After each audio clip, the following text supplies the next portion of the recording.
m'appelle Marie-Thérèse Bitten de la Fuente. Il s'agit de mon troisième livre, Le masque mexicain. J'en suis heureuse parce que j'ai eu un tableau de Asunción Bao, qui est une célèbre peintre espagnole. Et j'ai eu la chance d'avoir une préface de Henri Godard, qui est un très grand critique littéraire français, et qui a eu la gentillesse de lire mon livre. Ce sont 6 nouvelles.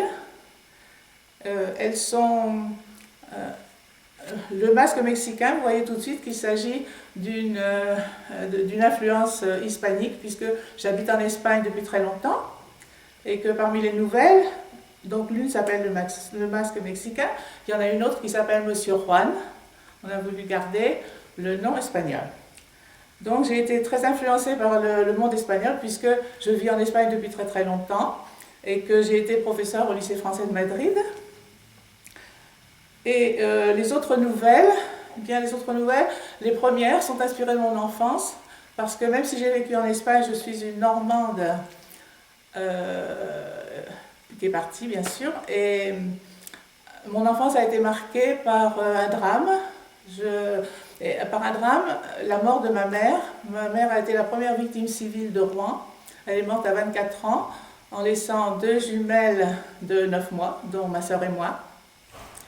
Et malgré tout, nous avons eu une enfance très heureuse, mais elle a été marquée par un drame, et il y a cette espèce de paradoxe qui fait que je reviens tout le temps à mon enfance, et les 2 premières nouvelles reparlent encore de cette enfance. En lisant, il n'y a pas longtemps, un livre de Delphine de Vigan, j'ai trouvé une citation de Gilles Deleuze qui dit qu'on aime vraiment les gens que quand on a trouvé leur grain de folie. Et dans toutes mes nouvelles, je crois elles ont été choisies par l'Harmattan justement à cause de ce grain de folie qu'on trouve dans les êtres et dans les choses. Donc il y a d'autres nouvelles, bien sûr, qui parlent de ce grain de folie, ce petit délire que l'on peut trouver chez les gens. Par exemple, une des nouvelles parle du fantôme de ma mère, bien plus jeune que moi, que je rencontre à Groix, ou bien comme autre genre de folie,